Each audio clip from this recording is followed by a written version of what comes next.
Et bonsoir à tous, bienvenue dans DKC numéro 55, votre rendez-vous hebdomadaire tous les dimanches soirs 21h. Je suis Max et je suis en compagnie de Fab, comme d'habitude. Fab, salut, comment vas-tu ? Bonsoir Max, ça va très bien. Bonsoir le chat. Bonjour à la team replay. Ça va, comme je disais, ça va très bien. On a passé une grosse semaine de pro et on va en parler ce soir. Exact, belle semaine là qu'on a passée effectivement entre eux, on va le dire après, puisque avant de dire ce qu'on va regarder, de ce qu'on va parler, pardon, on va surtout dire de quoi on va pas parler, mon cher Fab. De quoi on va pas parler On va pas parler de Mbappé. Toutes les semaines, de toute façon, on dit qu'on ne va pas parler de Mbappé. Et salut Romain, bonsoir le catch, comment allez-vous ? Bah ça va. On va pas parler de Mbappé, effectivement, qui apparemment serait réintégré dans l'équipe du PSG suite peut-être au départ de Neymar.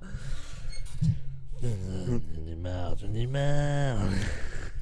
Non, ça on va pas en parler, hein, Fab. Non.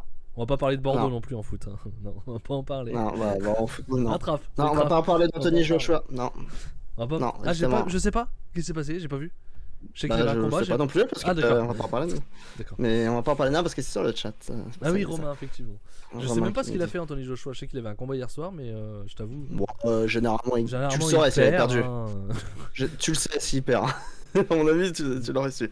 Moi, je sais. Non, nous, on va pas parler de Jérémy Joshua, n'importe quoi, d'Anthony Joshua. On va pas parler de Jérémy Joshua. On va pas parler d'Anthony Joshua. On va pas parler effectivement non plus de All Elite cette semaine parce qu'on a pas regardé. Non, t'es occupé. On a pas eu le temps. Pas eu l'envie, un peu de tout, hein, on va pas se mentir. On va pas parler d'Indy parce que ça, il y en a d'autres qui vont le faire bientôt. Ouais. Donc, mardi, si tout va bien. Voilà. On va parler de quoi ? On va parler Puro cette semaine. 100% Puro, vous voyez l'overlay Climax, mais nous n'allons pas parler que du Climax, on va aussi parler de Noah, Fab. Ouais, de Noah, du N1 Victory, parce qu'on s'est lancé là-dedans, on avait envie. C'était plutôt sympa. Qu'est-ce qu'on peut parler ? On va parler en détail ou je sais pas, mais on verra. On va voir. On va parler un peu de ce qu'on a vu, de ce qu'on a aimé. Enfin, de toute façon, on a à peu près tout vu. Moi, j'ai passé quelques combats, mais pas beaucoup. Hein. J'ai dû en passer 4-5 sur les 4 journées. Dans la totalité.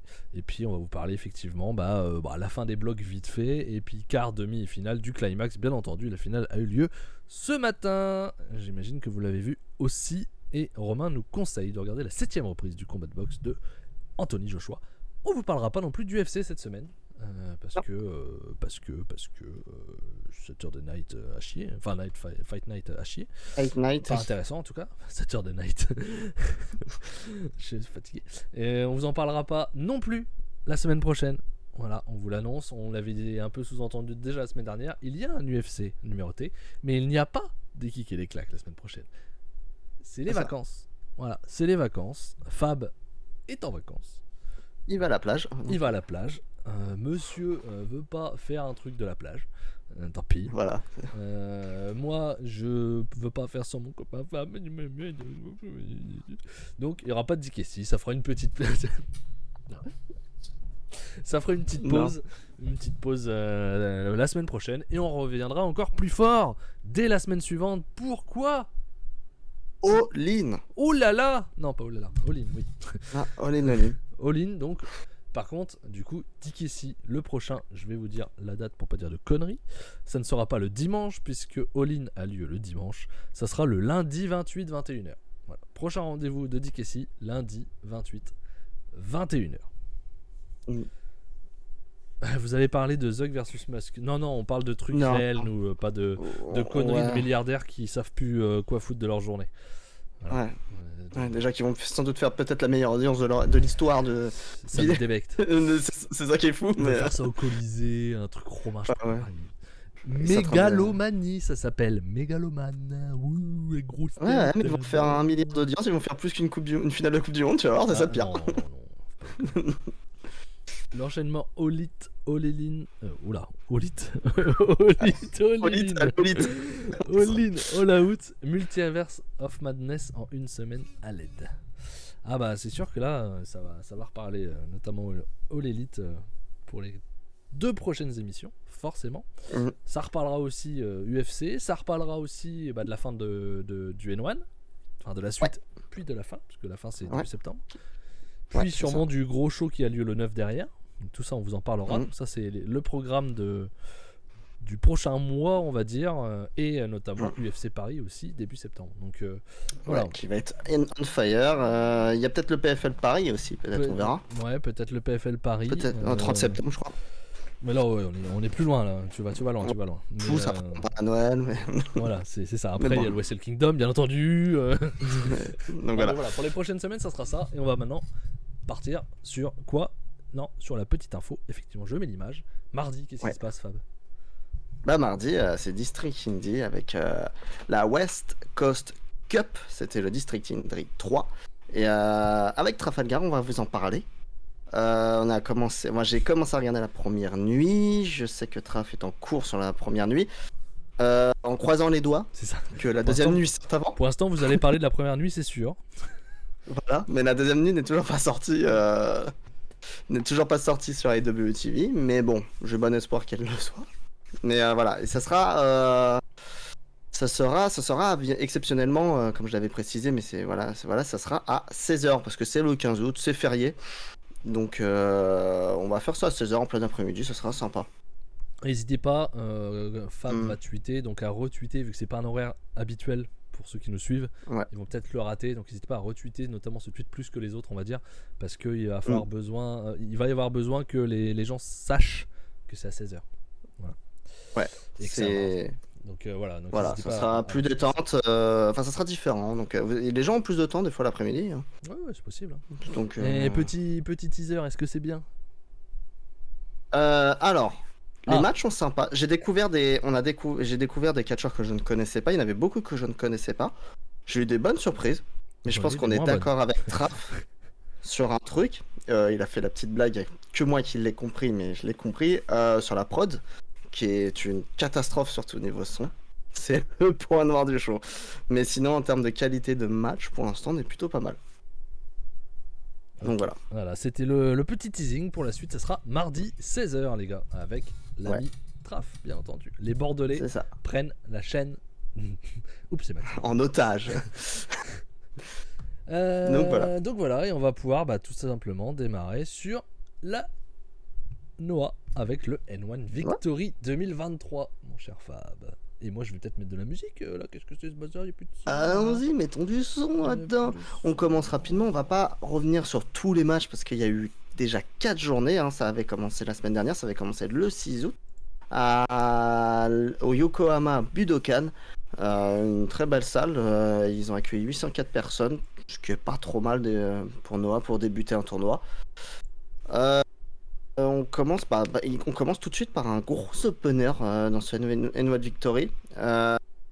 C'est en 2 blocs, on n'a pas précisé. Est-ce que tu as le nom des participants ou pas ? Ouais, voilà. On va peut-être commencer par là. J'ai le nom des participants. Je peux te dire ça en effet si je reprends la bonne page.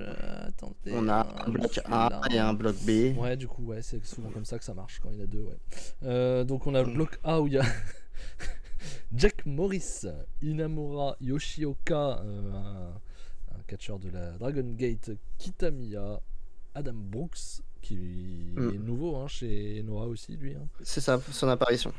Keno, petit nouveau aussi, Keno bien entendu. C'est faux. Jackie Lee, le champion, et Timothy Thatcher. Voilà pour le bloc A. Le bloc B, nous avons un certain Nakajima, casseur de bouche de son surnom. Katsuhiko de son prénom. Manabu Soya. Un petit. Il faut toujours un minimum un Hanoï. Donc nous avons un Hanoï. C'est comme ça. Voilà, il faut un Hanoï, c'est dans le contrat de n'importe quelle compagnie. Il faut un dans chaque compagnie. Il y a Anzai, la petite pépite, on en reparlera de All Japan. Dr Wagner Junior, El Hero. El Hero del Dr Wagner Junior. Je l'ai noté effectivement plus court, pour que ce soit plus simple. Ça change tout, ça. Mais ça change tout. Ça change l'histoire, mais effectivement, qui est là maintenant depuis un moment chez Noah. Inaba, le petit gars qui monte depuis 3 ans et demi, qui est toujours en slip noir. Go Shiozaki et Huxley. Non, il est plus en slip noir. Voilà pour le bloc B. Voilà. Je pense que tu te trompes sur Inaba. Tu te trompes de personne. Il n'a pas jamais eu de slip. Non, c'est un petit Muto que Muto a ramené. Eh ben, il était en slip noir quand il l'a ramené. Non? Ah, je sais pas pourquoi Non, je crois j'avais ça pas. en Non, il tête. me semble pas. Non. Ok, ok. Peut-être, mais alors, pas Possible. longtemps. Non, Là. mais Mais voilà. je peux me tromper, il n'y a pas de problème. Et on commence, comme je disais, le 6 août, Exact. avec un match du bloc B. Et on parle surtout de celui-là. On commence avec un opener qu'on voit du lourd. Si vous connaissez pas Noah, regardez l'opener du premier show et vous comprenez direct sur quoi vous allez tomber. C'est Manabu Soya, qui est maintenant libre, qui n'est plus avec Congo, qui n'existe plus. Donc il est libre de claquer tout ce qui bouge. Et c'est ce qu'il va faire. Et il a affronté Katsuhiko Nakajima dans son premier match. Et ça frappe très fort dans tous les sens du terme. Je pense, Max. C'est très costaud. Un Soya libéré. Je trouve, depuis maintenant qu'il n'est plus chez Congo, il n'est plus dans l'ombre. Et ça lui fait beaucoup de bien. Et j'ai adoré ce match. Une victoire surprise de Manabu Soya pour d'entrée. Hein. Voilà, c'est le principe du N1, tout le monde peut gagner des fois. Tu te demandes, c'est vraiment. C'est assez dingue. Mais le match est vraiment très fort pour commencer, Max. Ouais, après c'est très Noah ça, hein, de faire perdre les gros favoris dès le départ. Ils le font souvent, ils aiment bien ça. Donc là, effectivement, Nakajima qui perd contre Soya dans un très bon match. Moi, je dois être à 4 sur ce match-là. Je sais que toi, t'es beaucoup plus haut que moi. Ouais, je suis à 4,5 moi. Voilà, donc le match est fou. Beaucoup plus haut que moi. Le match, moi, il me rend dingue le match. Hein. C'est vrai que le match est très très bon, ça se met sur la tronche. Un Manabu Soya qui est effectivement peut-être plus intéressant que d'habitude sur ce premier combat et qui effectivement nous met bien dans le bain de ce que sera le N1 de toute façon. Un N1, comme vous avez pu le constater, où il n'y a pas de vieux. Let's go. Ouais, les vieux. Allez, les cartes vermeilles à la casse. Allez, bim. Et non, on commence très fort. Derrière, on revient juste sur le résultat. C'est Jack Morris qui bat Yoshiki Inamura, qui va être la serpillière, spoiler, qui va être la vraie serpillière de ce tournoi. Un bon outfit. Ouais, non, mais déjà que c'était dur pour lui avant, mais alors là, j'ai l'impression qu'on en continue à l'enterrer. Non seulement il fait serpillière, mais en plus il est pas intéressant dans ses combats, quoi. Ouais, ce qui n'était pas le cas avant. On croyait beaucoup en lui, hein, quand même. Là, mais là, ses combats. C'est démotivant, quoi. Triste. Yuki Yoshioka qui nous vient de la Dragon Gate et qui frappe très fort. T'as raté Lens Hanoi qui a battu Yuma Hanzai. Mais... Ah oui, je l'ai complètement oublié. Lui, je l'ai pas savoir. Lens Hanoi qui a vaincu Yuma Hanzai. Lens Hanoi, pour la petite histoire, en fait, c'est le représentant de la MLW. Parce qu'il est champion par équipe de mémoire à la MLW. Il gagne son premier match, un match pas très intéressant, ça fait un peu peur hein, sur les deux. Yuki Yoshioka, Masaki Tamiya, c'est un match super bien. Yoshioka. Il est plus champion, il l'a perdu le 8 juillet, juste avant. D'accord, juste avant. Yoshioka et Masaki Tamiya qui s'affrontent. Kitamiya, c'était une valeur sûre qui montait. Et c'est pareil, c'est un peu comme Inamura dans le sens où c'est un peu chiant. Décevant, ouais. Décevant. Effectivement, il était bien monté, notamment avec une feud contre Nakajima qu'il avait gagné hein, quand même, hein, avec ce match en cage guerre, à la fin qui était vraiment magnifique, hein, ce match, Kitamiya contre Nakajima. Moi, j'ai de plus en plus de mal avec lui, effectivement, notamment avec sa prise où il fait une sorte de prise en 4 sur les jambes, bien entendu, mais assis. Et où il vient pour mettre un coup de boule. La prise en 4, elle paraît pas du tout. Elle semble pas faire mal du tout. C'est mal fait, il l'a fait tout le temps. C'est le genre de prise, moi, où ils ont décidé que c'était une prise signature que je trouve mauvaise, comme un Sanada quand il faisait le nœud avec les jambes des gens. Tu vois, tous ces trucs-là qui me sortent des matchs parce que ça ne marche pas sur moi. Et Masaki Tamiya, c'est exactement ce qui se passe avec sa prise. Et ouais, c'est vraiment pas le gars que je ressors du tournoi pour l'instant du tout. Du tout, ouais, non, c'est clair. Juste derrière, d'autres qu'on ressort du tournoi, je pense que c'est El Hiro del Dr. Wagner Jr. qui est champion depuis un bon petit moment quand même chez Noah. Bon champion, ouais. Et il a affronté Daiki Inaba qui est un peu, qui est l'un des poulains de Muto qu'il a ramené de Wrestle One quand il est arrivé. Catcheur hyper efficace mais sous-utilisé à mort chez Noah, même pas du tout utilisé alors qu'il a un immense talent, il est vraiment très fort. Et bizarrement le match là on les laisse faire et le match est super bien. Dr. Wagner Jr. qui gagne quand même, Inaba qui reste quand même un peu bas dans la carte, mais j'ai bon espoir que maintenant qu'il est déjà il y a paradoxalement, hein, mais qu'il n'y ait plus Muto dans les parages et peut-être plus Rongai, j'ai l'impression que Rongai s'est un peu écarté aussi de tout ça, après sa retraite, va peut-être lui faire beaucoup de bien pour le booking. Derrière, Adam Brooks qui nous vient tout droit de la Melbourne City Wrestling en Australie, affrontait Keno. Donc Adam Brooks, profil typiquement australien, blond, beau gosse, voilà, costaud, surfeur, voilà. super, Surfeur, mais il est efficace, il est agile, il est plutôt bon. Je le connaissais un peu, je l'avais croisé, non, je l'ai pas croisé. croisé sur les plages de de Melbourne, pas du tout, pas de plage. en train de faire du surf. Non, mais je l'avais vu dans des shows avec la PWA. Il est pas apparenté à PWA, mais ils avaient fait des shows en association avec la MCW. Donc je l'avais vu, il y avait un potentiel, en tout cas en termes de charisme là-bas. En catcheur, c'était plutôt pas mal, et là il le confirme direct. Il s'adapte super bien. À part le match face à Keno, il est bon. Il y a des petits problèmes à certains moments, mais je pense que c'est un problème de communication parce que le mec vient d'arriver quand même dans un nouveau pays où on parle pas du tout la même langue, c'est compliqué. Mais je trouve qu'il se débrouille très bien et s'améliore de match en match. Et en plus, grosse victoire contre Keno d'entrée. Donc tout de suite, on et Keno. Allez. Défaite. Allez, comme ça direct. Voilà. Mais oui, alors moi je découvre totalement Adam Brooks à ce moment-là. Je le connais pas. Et moi il me plaît beaucoup. Vraiment, catcheur rapide, qui met de la force dans ses coups, technique aussi, qui enchaîne bien, qui effectivement a du charisme, qui a un physique. C'est un total package pour moi. Il y a pognon dans sa gueule. C'est pognon Adam Brooks, j'aime vraiment. Beaucoup Adam Brooks. Vraiment, c'est ma surprise du N1 déjà. Je vous l'annonce. Vraiment surprise dans le sens où je le connaissais pas. Donc très content. Vraiment très heureux. Et ce match est vraiment très bon. Sachant que Max est très dubitatif souvent. Quand il y a des nouveaux, il a pas trop envie de regarder déjà à la base. Mais là, il est. Ouais, moi, à part les nouveaux de New Japan. c'est tout. Mais là, bonne surprise. Ouais, vraiment bonne surprise. Ouais. Derrière, le boss.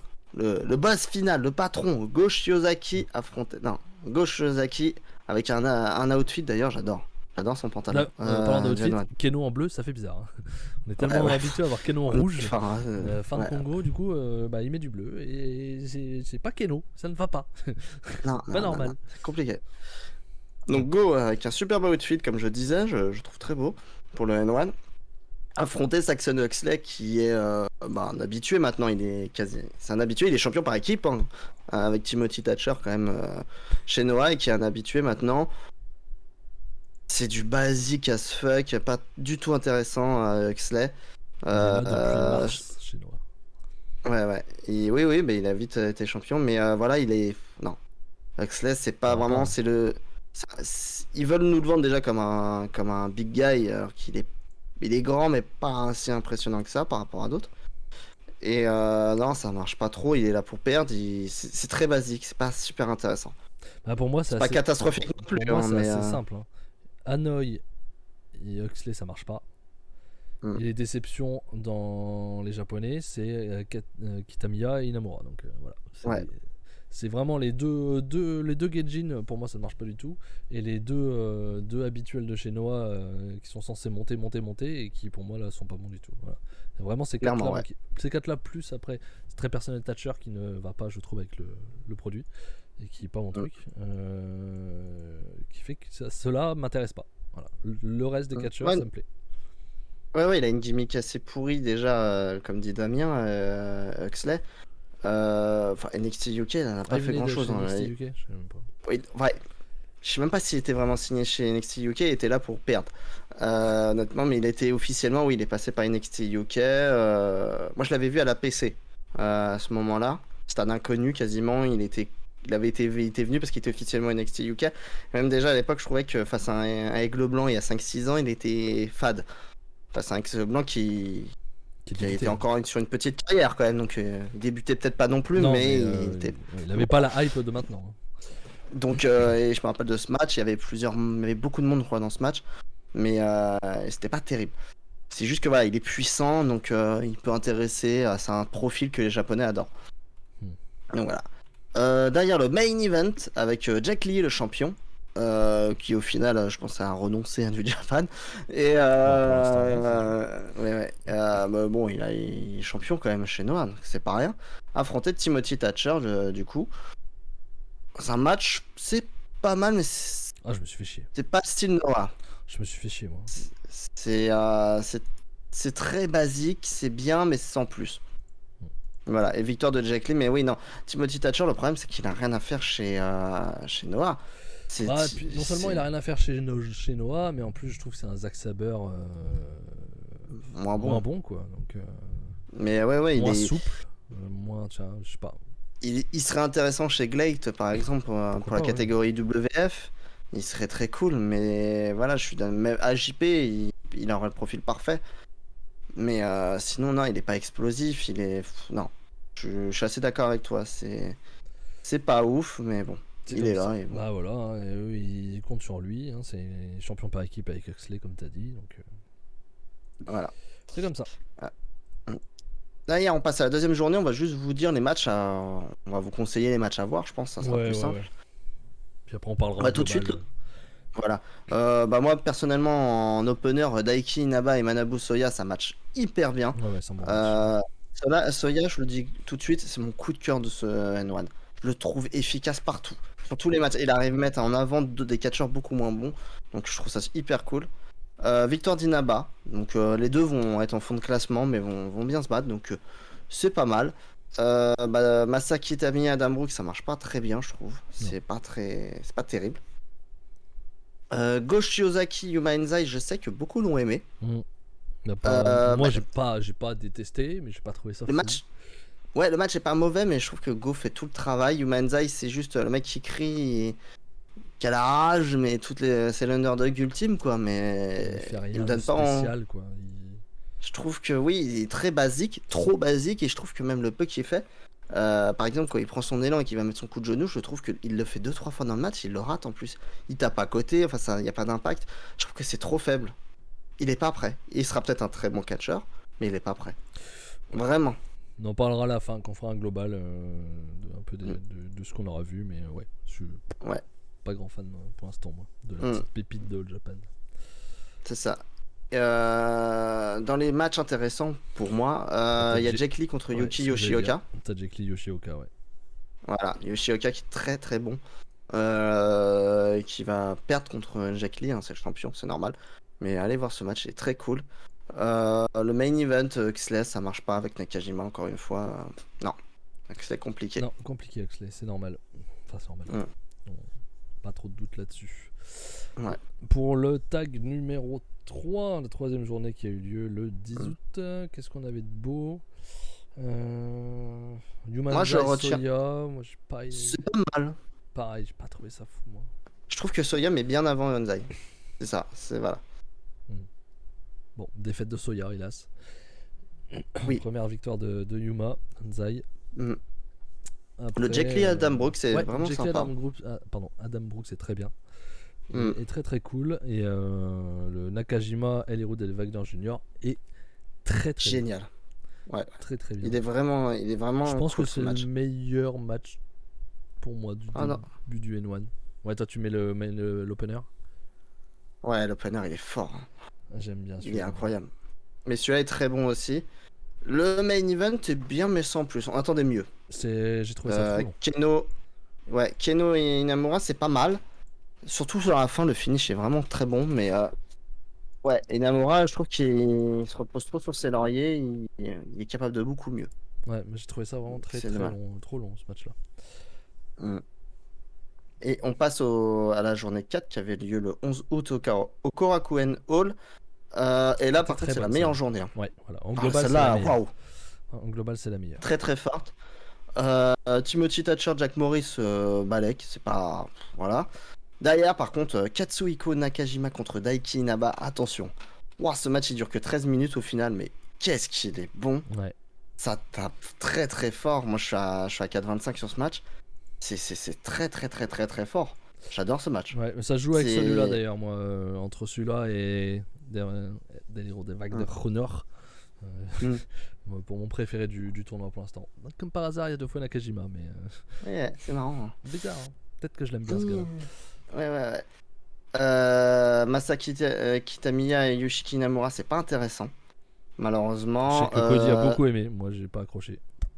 Pas plus que ça. Soya Huxley, bah pareil, je trouve que Soya arrive encore à mettre en avant Huxley et à en faire quelque chose. Ça je l'ai pas regardé.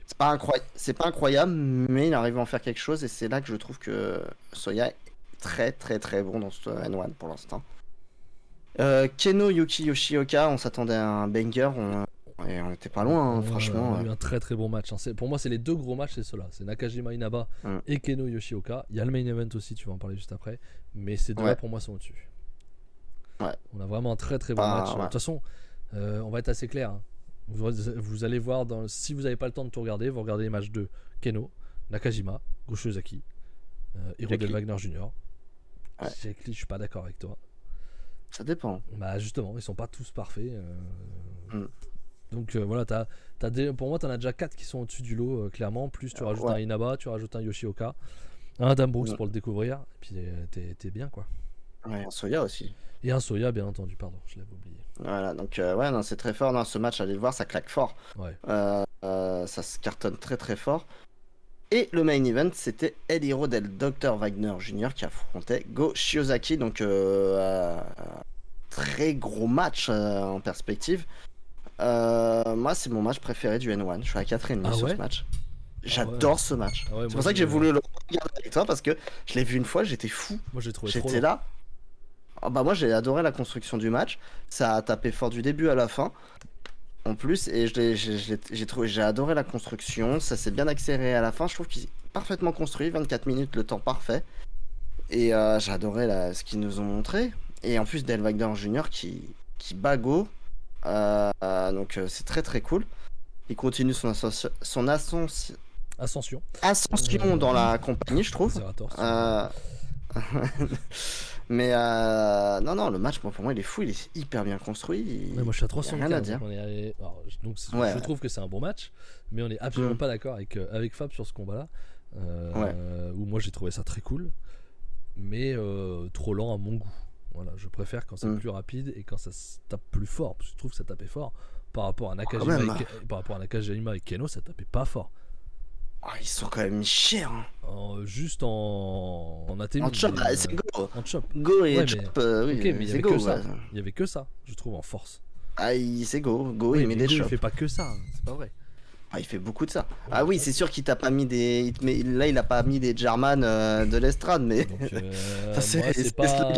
J'ai préféré Nakajima et Keno dans cette journée. Mais après, moi, voilà, c'est comme ça, c'est pas grave. Mais bon, voilà. Si vous aimez les gens qui tapent dur, c'est parfait. Hein. Et là, en plus, on a un super N1. Franchement, je suis ultra hypé par ce N1. Ouais, c'est très cool parce que, encore une fois, il n'y a pas les vieux, quoi. Ouais. Donc, aucun n'est là.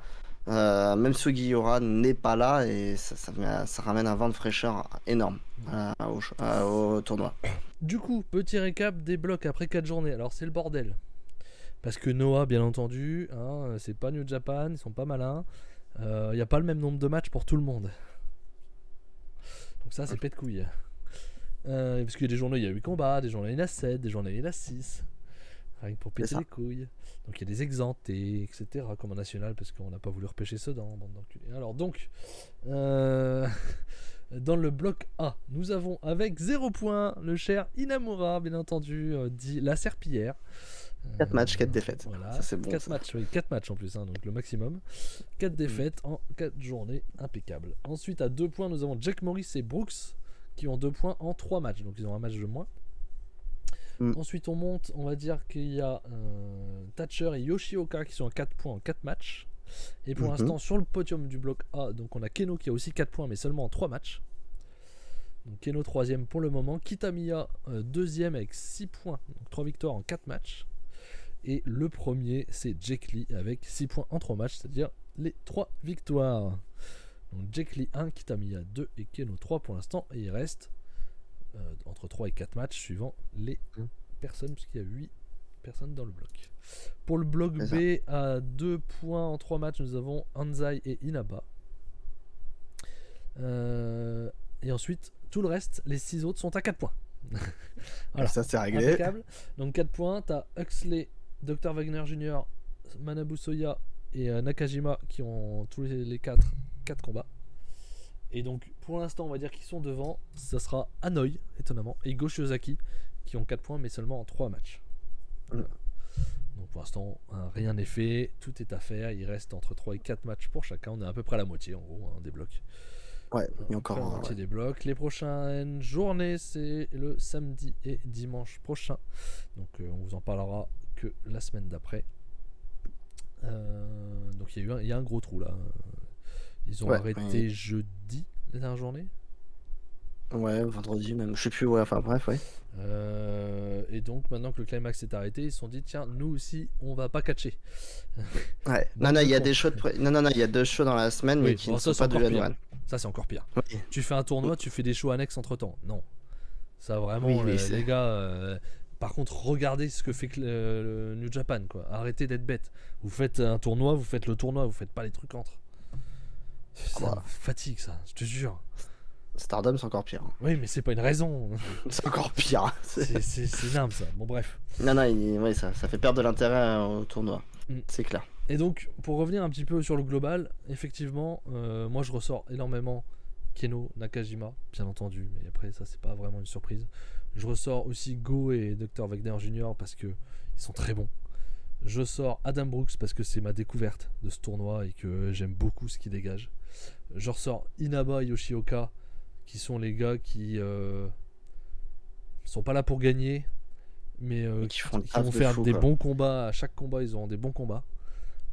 Quand t'as un des deux face à ceux que je t'ai dit avant, on va dire aux 4 gros, t'as pratiquement des bangers. Donc c'est très très bien. Et Manabu Soya, effectivement, qui se révèle un peu de s'être libéré de ses chaînes de Congo, et qui fonctionne très très bien. Et mes déceptions, je les ai dit tout à l'heure. Et petit mot sur Enzai, effectivement, Yuma Enzai. J'étais intéressé de le voir parce que Cody m'en avait beaucoup parlé comme la petite pépite parce qu'il vient de démarrer, etc. Je trouve qu'il n'a de pépite que le nom. Enfin, pas que le nom. Il n'a de pépite que le booking. C'est-à-dire que All Japan a décidé que ça serait leur pépite, quoi. Ouais, c'est ça. C'est limite. Enfin, ils ont pris un mec lambda tiers. Et puis ils se sont dit voilà, c'est lui qu'on va faire monter, qu'on va faire mousser. Ça ira sûrement très bien avec All Japan. Moi je suis pas fan du produit All Japan, vous le savez. C'est trop simpliste pour moi ce qu'il fait. Alors, il le fait peut-être bien et encore, hein, comme le dit Fab, c'est pas vrai. Je suis pas tellement d'accord. Voilà. En plus. Donc bon, c'est pas pour moi, c'est pas ma cam. Je trouve qu'il a rien de spécial. Voilà. Donc bon. C'est trop lambda. C'est trop tôt, quoi. Là, ce qu'on est en train de lui donner là. Ouais, c'est vraiment. Et en plus, de le pousser dans un, pousser dans un gros tournoi d'entrée en plus. Il est pépite parce qu'il est pêché, quoi. Enfin pêché parce qu'il est mis en avant, quoi. C'est All Japan qui a décidé que c'était sa pépite, quoi. C'est pas... Ouais. Bon. C'est ça, totalement. Et toi, petit. Comme je disais, Hero del Dr. Wagner Jr. qui est très très bon. Go, Nakajima, Keno, comme toi. Le Big Four pour l'instant. Soya que je mets beaucoup en avant. Parce que je trouve que même face au moins bon, il arrive à faire le taf et c'est ça qui est fort. Et comme toi, Inaba, je suis pas étonné parce qu'il y a 2 ans, quand on avait regardé le N1 il y a 2 ans, il avait brillé comme un malade et on l'avait pas respecté. Non. Qui j'oublie, Adam Brooks, Yoshioka qui est bon, après Dragon Gate, tu tapes dans un mur, ils ont que des exceptionnels catcheurs, hein. Dragon Gate ils sont tous bons, il y a pas à dire, on regarde pas mais au final ils ont que des excellents catcheurs, la preuve. Et Adam Brooks que je connaissais un peu mais voilà qui confirme. Moi ce qui est fort c'est que c'est toujours très dur de quitter son confort pour aller autre part et il y arrive tout de suite très bien. Lance Hanoi, c'est trop faible. Ouais, c'est faible. C'est trop faible. C'est vraiment, voilà, c'est parce que c'est un Hanoi. Clairement, il est là pour ça. Jack Morris, c'est pareil. Il a eu sa chance à un moment. Il est venu un peu par hasard. Ils l'ont gardé. J'arrive pas à Jack Morris, moi. Non, c'est fade. C'est vraiment Drew McIntyre en début de carrière. Sans la musique. C'est dommage. C'est McIntyre. Ouais, non, c'est vraiment, mais typiquement parce que c'est du copier-coller, hein, c'est l'Écossais qui s'habille pareil, il fait tout pareil que lui. C'est vraiment McIntyre en début de carrière et c'est pas un compliment. Donc j'espère qu'il est derrière, voilà, il va bosser, mais pour l'instant ça va pas. Et Kitamiya Inamura, très déçu. J'ai l'impression que ça y est, pour eux ça y est, ils sont résignés. Ouais. Ça y est, c'est dans leur carrière, ils sont résignés. Même sur le ring. Ouais. déçoivent. Je pense qu'il y a un manque de motivation, quoi, je sais pas. Parce qu'on sait qu'ils sont très bons, quoi. Donc c'est ça, c'est encore quelque chose d'autre, mais voilà. En tout cas, c'est bien Donc, parce que nous, on s'était un petit peu éloigné de Noah dernièrement, ouais. avec les Kojima, etc. hein, c'est pas ce qu'on voulait voir. Après Non. les Muto et les autres Funaki. Les Suzuki et tout le monde là, ça commence à devenir infernal. Hideki Suzuki, etc. Effectivement, si effectivement là, comme on peut le voir, il n'y a pas de vieux dans les blocs et qu'on remet un petit peu plus en avant les gens qui nous on estime être plus méritants, bah ça va nous faire revenir sur Noah et ça c'est très bien parce que moi j'ai très envie de me remettre sur Noah avec des catcheurs comme Nakajima, Keno et Go quoi. Entre autres. Et la jeunesse. Et en plus, ouais, t'as le culot de faire un N1 au final avec son Kaito aussi quand même. Waouh. Oui, et il manque pas. Hein. Je suis désolé. Et non, c'est ça qui est fou, il manque pas. Il est largement remplaçable, et c'est ça qui est dingue. Moi j'ai toujours trouvé que les trois autres étaient meilleurs donc. Oui, bah c'est un style différent, hein, Kaito. Il n'a pas le profil habituel. Je sais pas si Adam Brooks a une chance de rester derrière, j'en ai aucune idée, j'espère. Bah, comme beaucoup, généralement, quand ils sont satisfaits de quelqu'un, ils les gardent. Hein, J'aimerais bien vraiment qu'Adam Brooks. Je pense que oui, je pense qu'il peut rester, il n'y a pas de raison. Hein. Sachant qu'il n'est pas affilié du tout, parce qu'il est vraiment, chez en Australie, il y a vraiment des vrais contrats par contre. Et il n'est pas affilié du côté PWA. PWA, c'est New Japan, il travaille avec eux. Il est vraiment de l'autre côté, donc il n'y a aucune raison qu'il ne le soit pas. Donc non, pour moi je pense qu'Adam Brooks reste. Bon. Et ça serait je pense que ça malheureusement va rester aussi. Ça serait une moins bonne chose. Mais donc voilà pour la partie on va dire Noah et on vous en reparlera donc dans 15 jours. Alors peut-être de façon très courte parce qu'il risque d'avoir beaucoup de choses à dire sur All-In. Hein. Ouais. Donc ça risque d'être court, sachant que de toute façon ça ne sera pas terminé. Il restera encore les dernières journées. La finale c'est le 3 septembre si je dis pas de conneries. Donc on aura peut-être fini les blocs quand on parlera dans 15 jours. Mais c'est tout. Il y aura encore donc la finale du N1 qui sera encore après, puis le show qui a quelques jours après où il y aura sûrement le vainqueur. Il y en a un 9, il y en a un 30, je sais plus quand exactement. Ouais, je sais pas quand on fera vraiment la défense de titre, mais qui fera face à Jack Lee? Je pense que c'est Go. Go Shiozaki parce qu'il a jamais gagné le N1 et qu'il va falloir lui donner avant qu'il puisse plus marcher. Donc ça serait quand même étonnant que Go ne gagne jamais le N1. Donc il l'a toujours pas gagné, je pense que c'est le moment de le faire quoi. Oui, clairement. On va partir sur Go pour l'instant. Oui, je pense. Voilà pour la partie Noah, on va partir sur la partie Climax et bonsoir à Loïc et Hubert qui nous ont rejoints et à qui je n'ai pas dit bonjour. Tac, N1, pas du tout, qu'est-ce que je raconte? New Japan, Climax, bam. Google Sheet, bim. Comment ça? Si, voilà, il apparaît. Alors, qu'est-ce qui s'est passé? Vite fait, hop là, faut pas que je le bouge. Vite fait, bloc C, on a eu Ishii qui a battu Mikey Nichols, on l'avait dit, 2-0, c'est ce qu'on avait dit. Tama Tonga qui a battu NRA. Ah, ça on l'avait pas dit. On avait dit que NRA allait battre Tama Tonga. Et à ce moment-là, je me dis, je regarde en direct, je me dis, c'est Tama Tonga qui gagne. C'est la merde. C'est que c'est mort pour Takagi parce que même si Takagi gagne, ils seront en égalité avec Tama Tonga. Donc je me dis, connaissant le Japan, ça n'arrivera pas, c'est mort. Ils vont pas pouvoir se dépatouiller de ça. Donc Tama Tonga ayant gagné, Evil va gagner. C'est ce qui s'est passé, mais au final, il y avait une autre solution. Eddie Kingston qui perd contre David Finlay, c'était notre avis, et du coup, David Finlay finit premier.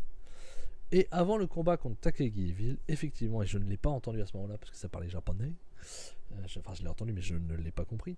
Le speaker annonce que effectivement Takagi peut égaliser avec Tama Tonga, sachant que Takagi et Tama Tonga avaient fait match nul. Donc égalité, il n'y a pas de ça peut pas se départager. Donc si Takagi gagne, juste après il y aura tout de suite Takagi contre Tama Tonga pour départager le second de ce bloc. Donc il y avait encore cette possibilité là. Hélas, ils l'ont pas fait. C'est bien Evil qui se qualifiera pour la deuxième place, comme vous pouvez le voir sur l'affichage. Avec donc David Finlay et Evil à 10, Tama Tonga à 9, Kingston à 8 et Takagi à 7. On fait vite là-dessus, on s'en fiche, c'est loin maintenant. Bloc D, alors bloc D on a eu tout bon je crois, c'est exactement ce qu'on avait dit, c'est-à-dire Kuglin, Kibayano, Heist, Shane Heist et Cobb qui font match nul, parce que sinon Cobb avait battu Naito et Saber, donc passé forcément. Donc on avait dit à ce moment-là c'est pas possible, on voit pas Cobb passer, enfin on n'imaginait pas Shane Cobb Est, passer. ouais, Et Shane Shane Est qui fait. Voilà, qui empêche Cobb de remonter revenir sur sur le le ring ring. pour faire un double count pour permettre à son leader, Zack Sabre, de passer s'il gagne le match suivant, ce qu'il va faire. Et donc finir deuxième, puisque Naito, lui, va battre Tana et finir premier. Mais c'était très bien fait de la part de Shane Haste, effectivement. Quand je l'ai dit à Fab, il m'a dit super booking. J'ai fait arrête, c'est vachement bien, arrête d'être ironique comme ça. Non, il était pas ironique du tout en fait. Non, j'étais vraiment content, j'ai fait c'est intelligent. Pour une fois qu'ils font quelque chose d'intelligent dans le booking. Et donc on a bien logique. Naito qui est revenu du diable Vauvert, hein, comme disaient mes grands-parents, je pense. Personne dit ça. Si, je te dis. Avec un retour pour finir jusqu'à être premier avec ses 10 points et Zack Sabre deuxième avec 10 points aussi. Et vous pouvez voir donc ce qui s'est passé ensuite en haut à droite. Et Traf qui nous dit que Gedo voulait vraiment se faire des ennemis avec ce G1. Arrêtez un petit peu avec Gedo, laissez-le tranquille. Alors, c'est lui qui doit nous laisser tranquille. Non, mais moi ça me fait rire parce que on n'arrête pas de dégueuler sur Gedo par rapport à Evil, par rapport à Ikuleo, mais quand il ramène les jeunes, là tous les jeunes qui disent, personne dit bravo Gedo, hein.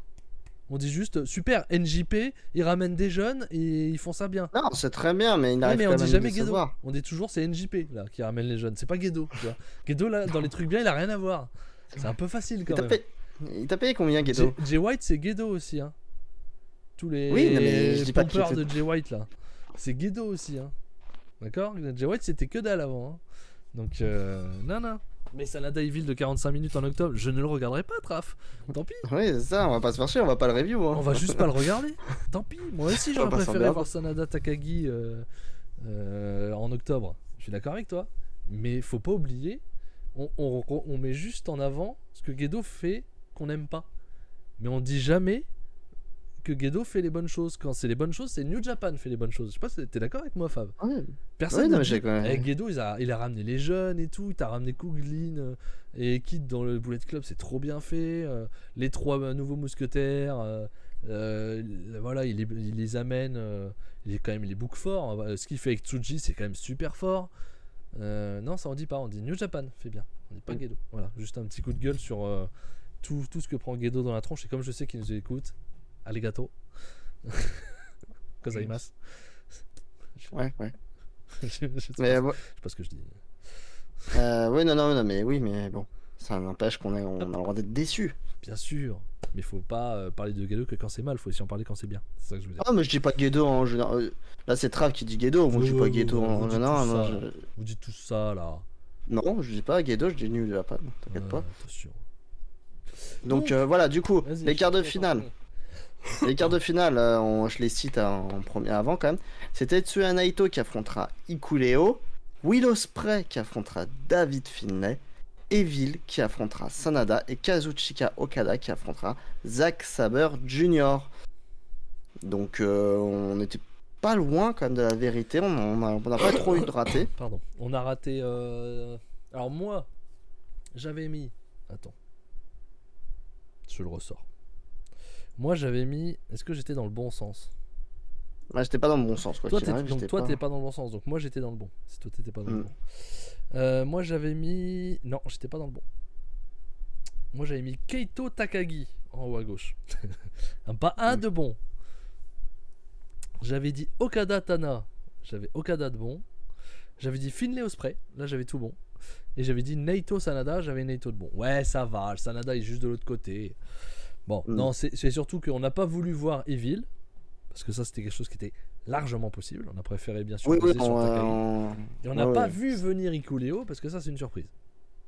Ça c'est Ikuleo. Evil c'est pas une surprise. Malheureusement. Evil c'est pas une surprise. On sait qu'il peut y être à ce niveau-là, surtout avec 2 qualifiés.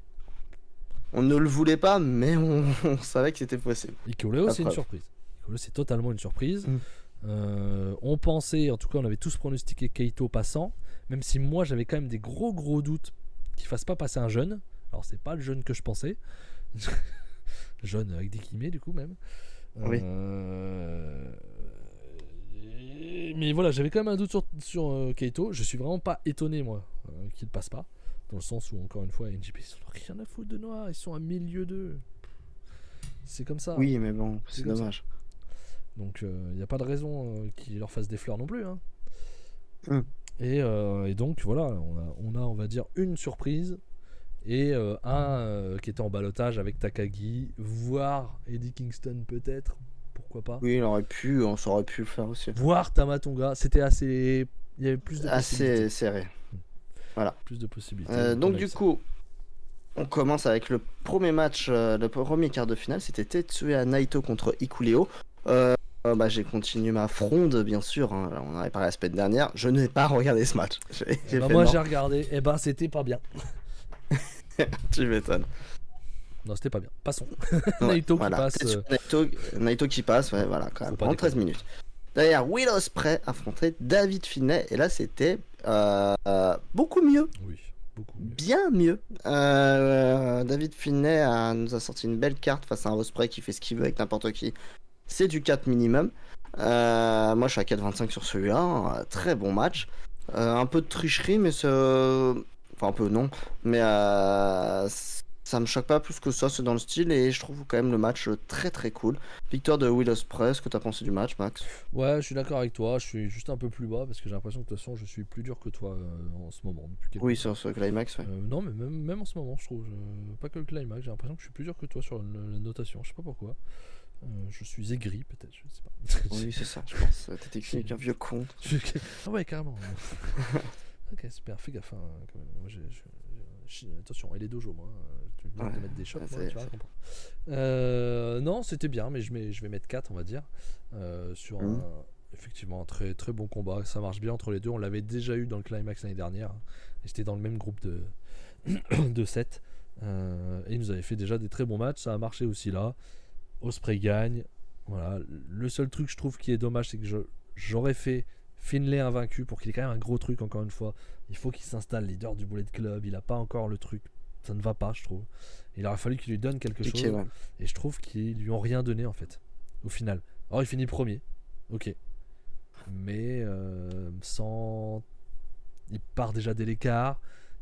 Il n'a pas une grosse victoire importante. Alors que j'avais prédit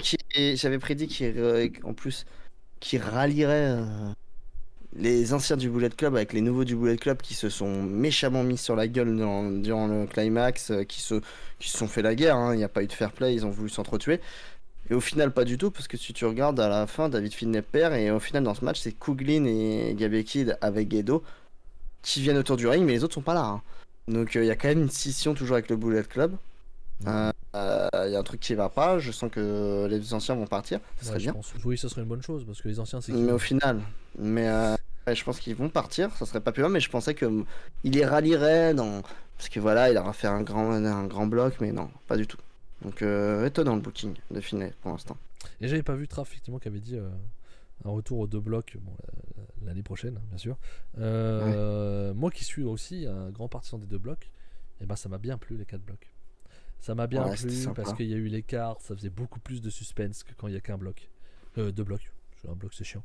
Quand il y a 2 blocs, au final j'ai beaucoup aimé. Et vu ce qu'ils font actuellement avec le nombre de catcheurs et tout, je pense que ça va être dur de redescendre à 20 catcheurs. Il y a ça aussi. Il y a ça aussi. Donc on verra bien. On verra bien avec tous les jeunes qu'ils ont intégrés maintenant. Quand tu regardes là dans le truc, il n'y a pas grand monde à enlever. Hein. Donc, non, c'est costaud. C'est dur de descendre à 20. Hein. Donc, je sais pas s'il y aura de nouveau 2 blocs, hein, je t'avoue. Et s'il reste là-dessus avec des quarts de finale et tout, moi ça me va. Je pense que c'est un bon modèle économique aussi, on va pas se mentir. Ouais. Après, j'ai tendance à penser que du coup ils en gardent un peu sous le pied. Même si au final ça n'a pas été non plus des bangers dans ces éliminations directes. Donc bon. On va pas se rappeler de ce climax pour des bangers. Mais moi je me rappellerai quand même parce que c'était un bon climax, c'était le début des jeunes. Ça aura de l'importance. On en parlera d'ici quelques années et on dirait c'était là que ça a commencé. Et vraiment, pour revenir sur les blocs, bloc A et B, moi j'ai adoré les regarder. Bloc C, c'était plus chiant, c'est clair. Les A et B, j'ai adoré, vraiment. C'est ça. Derrière, Evil affrontait Sanada. C'était pas bien. C'était pas bien et il s'est passé ce qu'on pensait. On l'avait pronostiqué nous. Entre nous on va dire, quand on a vu que c'était Evil. Je le voyais aussi possible avec Takagi. Je sais plus qui nous l'avait dit la semaine dernière. Et j'avais dit que c'était pas bête du tout avec Takagi aussi. Mais il fallait effectivement un challenger à Sanada. N'ayant pas perdu. Evil. Voilà, n'ayant pas perdu pendant le bloc, ce qu'avait pronostiqué Fab d'ailleurs, que Sanada serait invaincu. Et ben il en fallait un, et du coup c'est Evil quoi. Alors ils auraient pu le faire avec Takagi, ça aurait été plus sympa. Mais c'est Evil qui bat Sanada, en trichant bien entendu, et qui s'octroie un match pour destruction, on sait pas quoi. Ouais. En mois d'octobre, ouais. Au mois d'octobre sûrement. Et puis Evil qui arrive en demi, quoi. Puis c'est pas bien, hein. C'est pas bien parce que c'est pas du catch. C'est le gros point noir du G1 quand même. C'est vraiment le gros du NJP, tout simplement. Oui. Le House on of sait qu'on avait fini avec ça et non, on le relance. Gros point noir House of Torture de New Japan. Ça, tout le monde, tous les Européens, en tout cas ceux. Même américains, parce que je regarde sur les réseaux sociaux, c'est violent. Tous les non japonais, on va dire. Voilà. Sont d'accord avec ça. C'est pas bien. Pas bien. Les Japonais, peut-être qu'eux, ils apprécient avoir toujours un clan tricheur. Mais puis le problème, c'est. Moi, j'en ai marre aussi des autres clans qui bougent pas. Quand on en parlera pour Okada Evil. Parce que autant Evil Sanada, ils étaient là. LG, ils sont venus le défendre. Autant Okada, tout seul. Alec. Chaos, c'est vraiment. Ouais, et ça fait longtemps. Ouais, c'est pas nouveau. Ça, c'est vraiment n'importe quoi. Et du coup, en parlant de Chaos, on avait Kazuchika Okada dans le main event qui affrontait Zack Sabre Jr. Et là, tu sens qu'on est dans un G1 parce qu'on a un match incroyable. Un super match. Peu de suspense. On va pas se mentir, on savait qu'Okada allait passer. Mais le match est vraiment bon. Ils nous font croire quand même à certains moments que Zack Sabre peut gagner. Mais bon, on a toujours ce truc. Oui, non, mais faut pas déconner. Mais super match. Zack Sabre Jr. Je pense qu'il a ça. Il est à ça de s'en approcher des vrais grands matchs ça pour sa carrière. Je pense qu'il s'en rapproche vraiment. On dit ça depuis un petit moment, mais là, vraiment, on en reparlera ça monte après en puissance. de ce qu'on disait tout à l'heure, ce qu'on disait ce matin sur les têtes New Japan, etc. Sur la suite. Effectivement. Super match, je suis d'accord avec toi. C'est c'est entre 4,25 et 4,5 ce combat, pour moi. Ouais, c'est ça. C'est vraiment très très bien. Un Zack Sabre comme on aime, un Okada qui sait mettre en valeur son adversaire, comme on aime aussi. Ça marche très bien entre les deux, c'est pas la première fois, ce sera pas la dernière. C'est très bien. Ouais, c'est hyper cool. Et on passe aux demi-finales. Je l'ai pas dit sur le premier show, mais il y avait plus de 2000 personnes, mais là je vais le dire aussi. C'était le 12 août, on était au Ryogoku Kokugigan. Je l'ai bien dit, t'as vu. Et il y avait... si, je l'ai dit. Il y avait 6579 579 personnes, ça se voyait, ça se ressentait, c'était fou. La salle était blindée. Japon, 6000 personnes pour un show japonais, en dehors du Tokyo Dome, bien sûr. C'est énorme. Il y a le Budokan qui fait peut-être ça, mais c'est pas tous les jours non plus. Enfin, sachant qu'il y a pas 50... 2 combats, parce que le reste, on s'en fout, quoi. Ah ouais, c'est vraiment. Là, ils ont rien mis sur la carte. Donc pour 2 combats, donc la hype est très très forte sur ce G1. Dont Evil dans un des 2 combats. Voilà. Ouais, mais bon, les places étaient déjà vendues, donc de toute façon. C'est Kazuchika Okada du coup qui commence en demi-finale contre Evil. J'ai continué ma fronde parce que j'avais dit que j'étais pas content quand même de ce tournoi à l'élimination sur la fin. J'étais un peu déçu et j'ai pas regardé ce match. J'ai pas regardé une demi-finale parce que je voulais absolument pas voir ça, Max. C'était pas bien. C'est étonnant. Dès le début, ça triche. 18 minutes en fait. Il n'y a rien à dire. Il n'y a rien à dire de spécial. Vous savez très bien ce que ça a été.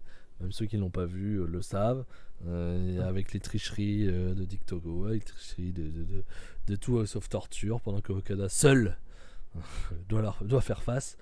Non, c'est n'importe quoi. Il est toujours seul. Ça n'a aucun intérêt. C'est pas le catch qu'on aime. Okada gagne, c'est le principal dans cette histoire-là. Et on peut passer au main event qui est beaucoup plus intéressant. Voilà, c'était Tetsuya Naito qui a affronté Will Ospreay dans le main event. Le main event, il a duré 30 minutes. Oui, puisqu'on avait plus, on précise, il n'y avait plus la limite des 20 minutes des blocs. C'est normal, parce qu'il n'y a pas de limite du tout. Oui, mais... C'est élimination, si t'as un match nul, c'est chiant. C'est embêtant. Et le match est comme prévu et incroyable. Là, on a vraiment comme Okada Zack Sabre Jr. Là, on a affaire à un vrai gros match du G1. Pas un banger. Je suis pas sur le banger non plus. Je suis à 4,5 sur ce match. Je suis comme toi. Je suis à 4,5. J'aime beaucoup ce match. Les 29 minutes, elles passent à une vitesse. Enfin, on les ressent pas. Du tout. C'est ultra rapide. Naito qui sort les doigts, c'est très bien. Ça arrive pas souvent, donc profitez-en. Il fait un super match. On a un énorme. Ça marche toujours bien aussi, Naito Ospreay. Oui, mais c'est marrant. Comme on disait, Ospreay, ça marche avec tout le monde. Ça marche toujours bien, Ospreay, tout court en fait. Voilà. Il y a même un moment, c'est à la fin du match où malheureusement Will Ospreay, c'est Will Ospreay ou Naito, bref, qui n'arrive pas à esquiver le pied de Ospreay, Naito, et il se le prend en plein pif et il prend un KO technique, on va pas se mentir.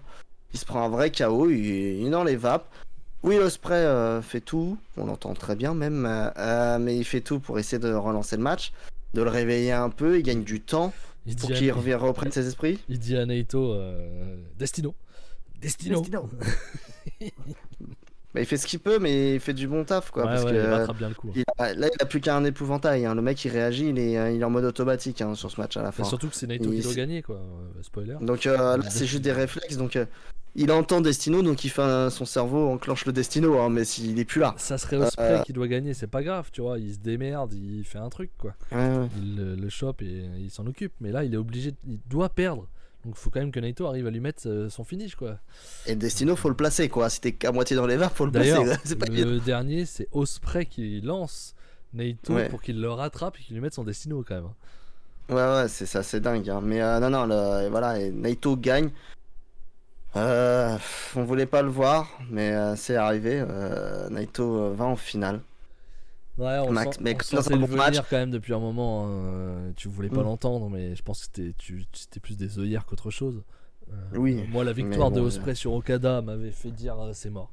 Voilà, c'est mort. J'avais prédit Ospreay Okada en finale, donc je voyais vraiment un match nul avant. Donc je voyais plus ça, et puis Naito Sanada, ça a du sens pour Wrestle Kingdom, donc c'est clair que ça a du sens. Vraiment, c'était la finale avant l'heure, dans le sens où celui qui gagne là gagnera contre Okada derrière. Voilà. Ouais, on était sûr. On était là-dessus, donc c'était un peu la finale avant l'heure, et d'ailleurs pour moi c'est le meilleur match du climax. Donc, oui, moi aussi. C'est le meilleur match.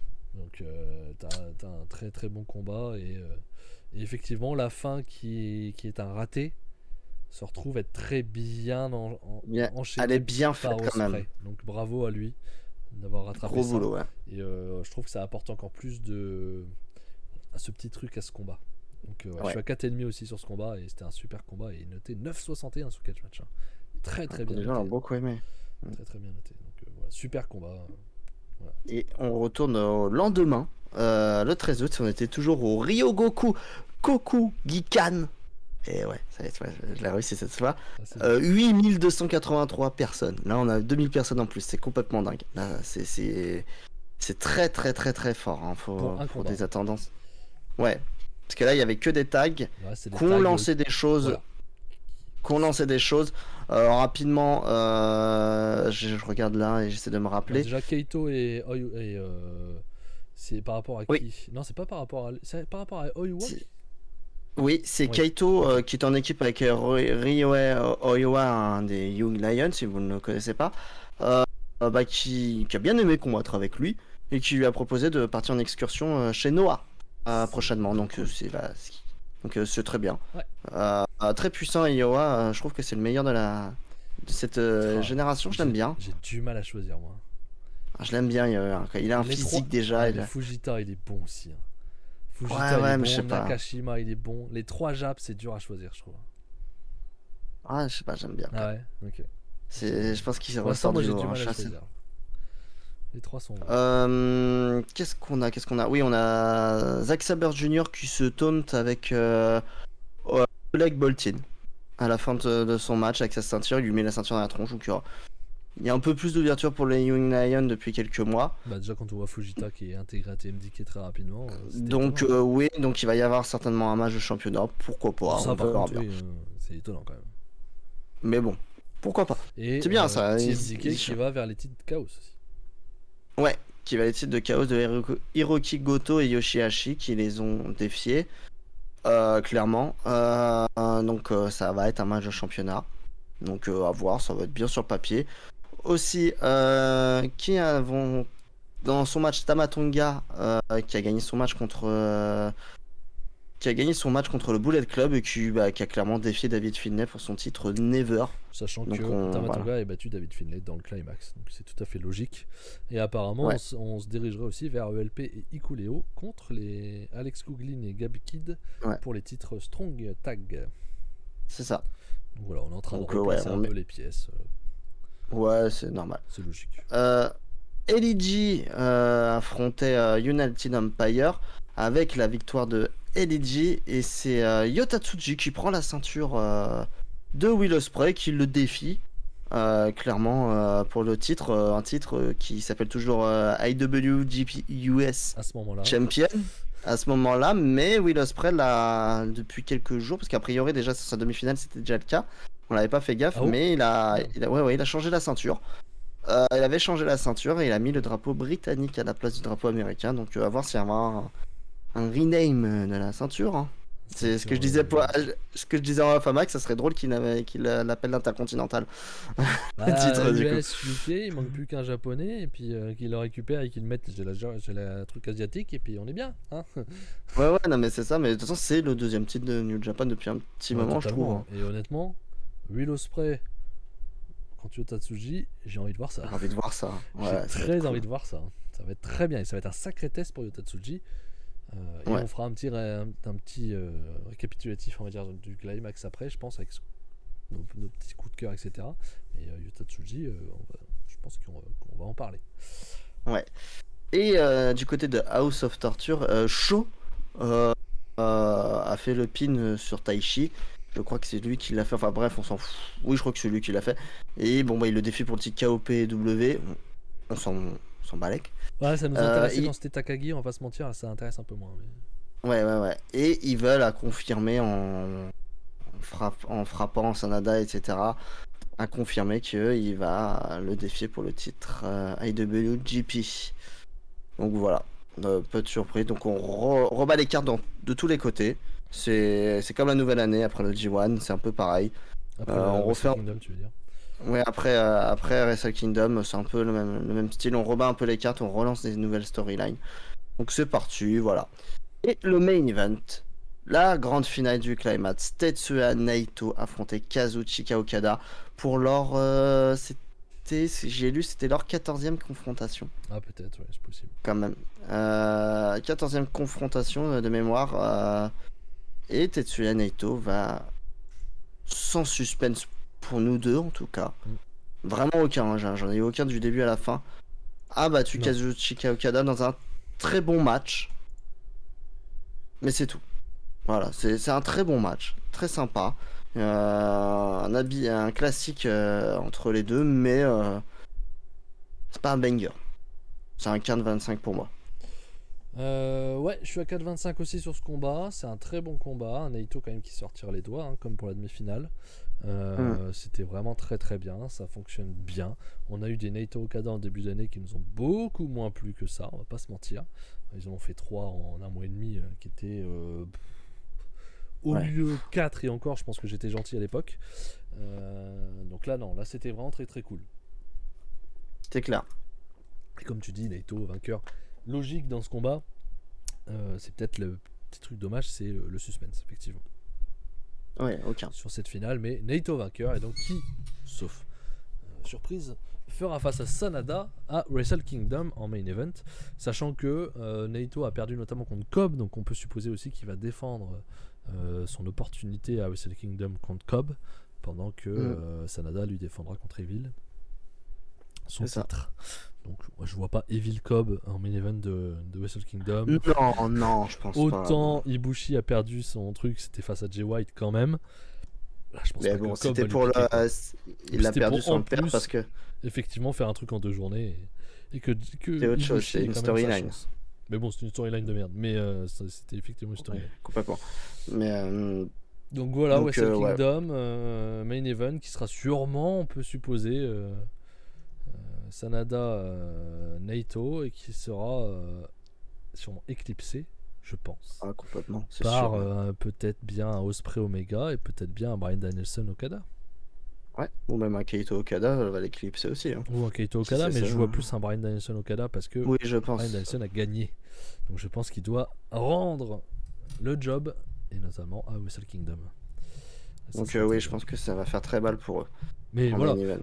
si déjà les 3 affiches c'est ça, moi je signe. Hein. Achète. Je signe tout Hmm. de suite. Hein. C'est très Tu bien déjà. rajoutes des trucs avec Yota Tsuji, Shota Umino, enfin, t'as tellement de trucs à faire. C'est très bien. C'est super. C'est vraiment super. Alors, petit récap de ce climax. Moi, premier point, je voulais le dire tout à l'heure et j'y repense là. Ce qui nous a aussi sauvé, ce qui m'a beaucoup plu dans ce climax, c'est les 20 minutes time limit. Oui. Ça a été une très bonne chose. Ça a été une très bonne chose, c'est beaucoup plus digeste que des combats qui vont à 25-28 minutes. Quand on a beaucoup à ingurgiter, c'est quand même beaucoup mieux que ça soit des combats plus courts, même si bien sûr tous n'étaient pas à au-dessus de 20 hein, quand c'était 30 minutes. Oui, c'est clair. Mais malgré tout, on n'a pas eu au-dessus de 20. Et ça fait vraiment beaucoup de bien. Vraiment beaucoup de bien. Comme dit tout à l'heure, bloc A, B largement au-dessus. Bloc A, très content d'avoir eu des jeunes, de voir beaucoup de choses, même si ils ont décidé surtout de faire un Hikuleo qui bat tous les jeunes. Hein, ça c'est très important, dont Kaito. Même si c'est moins important, mais en tout cas les 3 mousquetaires ont été battus par Hikuleo.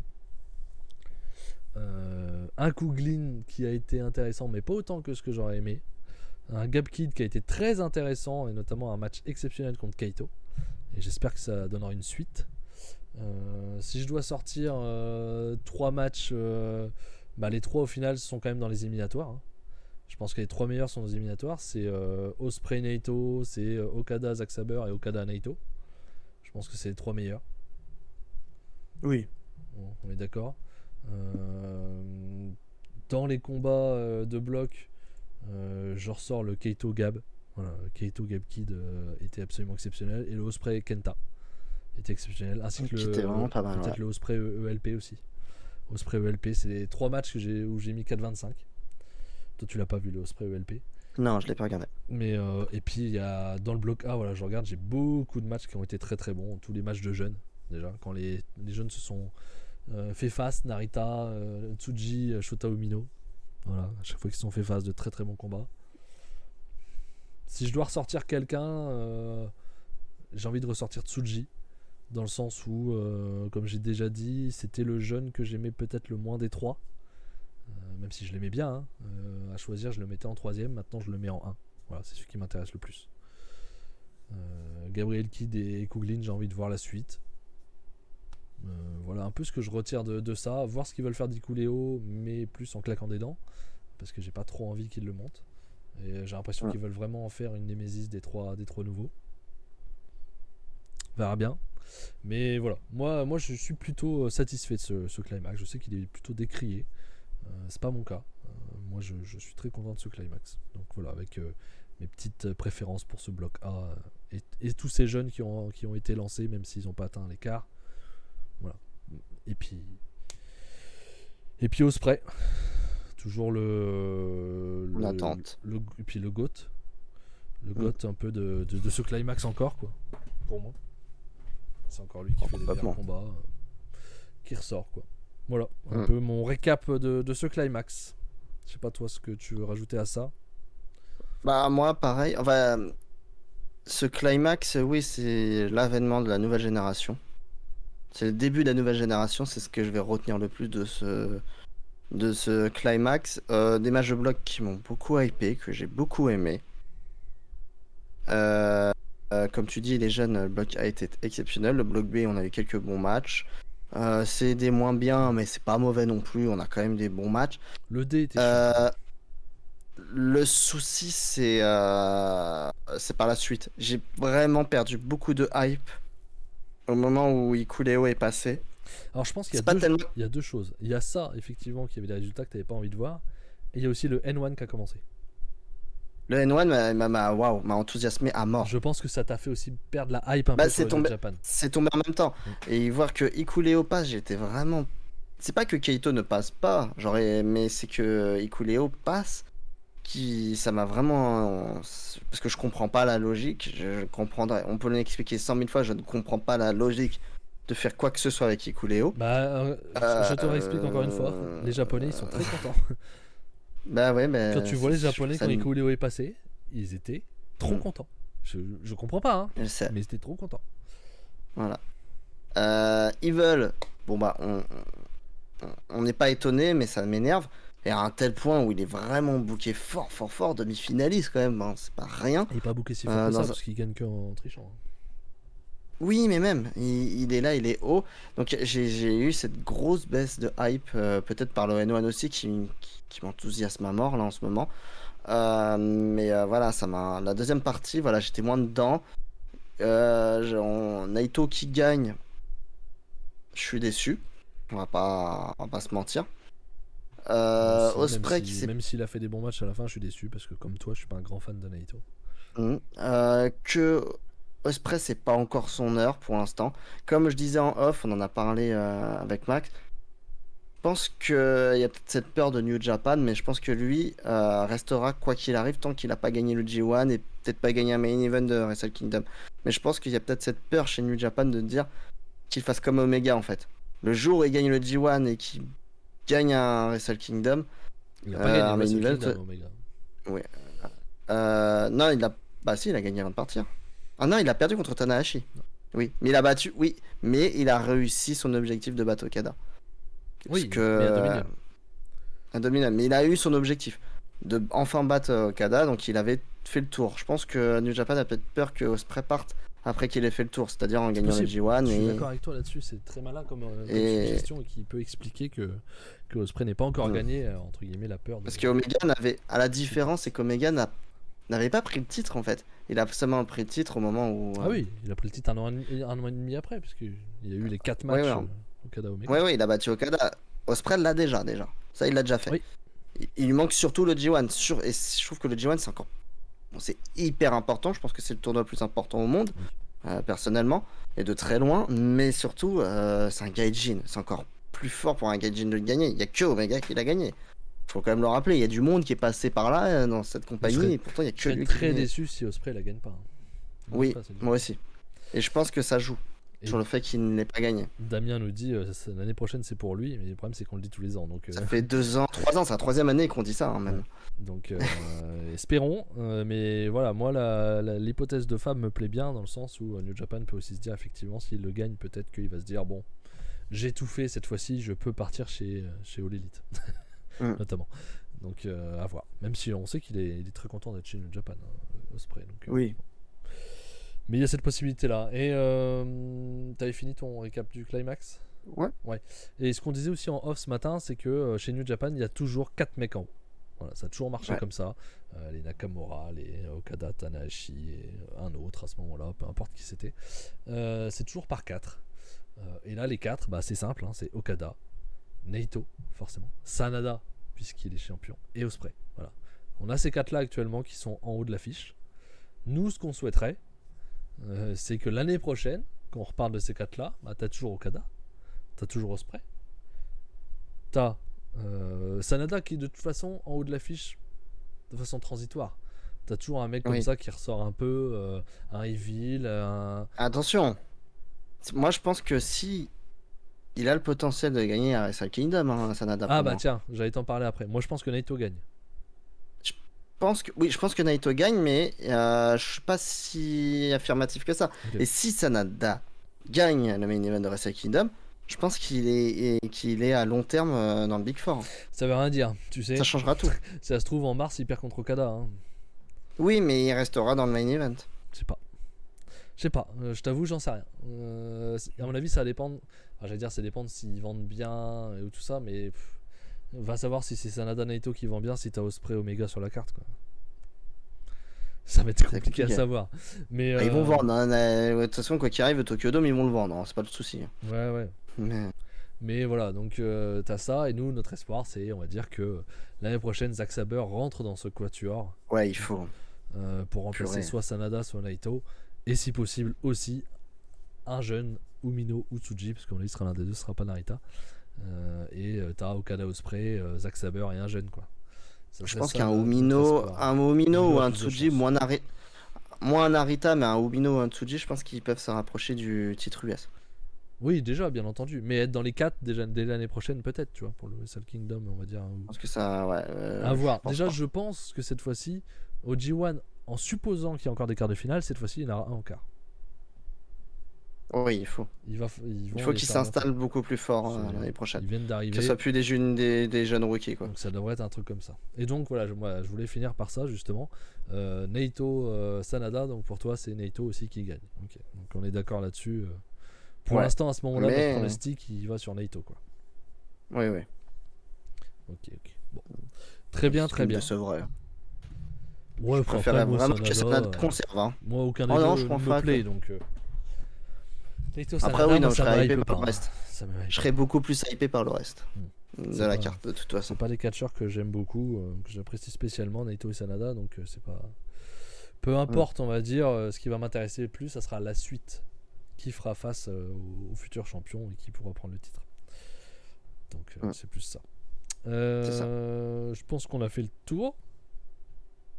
Bon, et bien sur ce, je vous rappelle, vous pouvez réécouter bien entendu pour ceux qui sont arrivés en cours ce live sur YouTube, sur des kicks et des claques bien entendu. Ça sera normalement disponible mardi, c'est souvent le mardi vers 18h, si j'oublie pas. Semaine prochaine, pas... Alors avant ça, mardi, bien entendu. Mardi si tout va bien. Août, 16h. District Indy 3, District pardon. Indy 3, avec Traf, présenté par Ouais. Fab. Soyez là. C'est ça.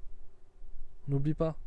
Tu le fais signer un contrat à plusieurs années pour régler son problème, dit Damien. Oui, enfin, Osprey, il peut aussi dire non. Il a le je droit, signe en un fait. contrat d'1 an, de 2 ans. Il a le droit aussi de dire non, hein, à un moment donné. C'est légal, je crois.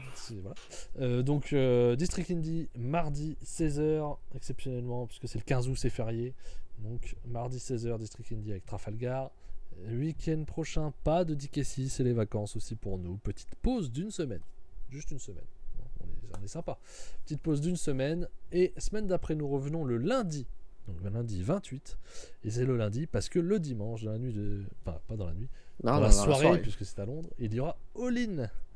All-In le dimanche soir. Donc on se mettra All-In tranquillement le dimanche soir pour vous en parler le lundi soir. Et on vous parlera aussi de la suite du N1. Ouais. Voilà. On part là-dessus. On vous dit à mardi pour District Indy. Bonne soirée. Bonne soirée et bonne journée pour la Team Replay. Exactement. Et à mardi. Salut.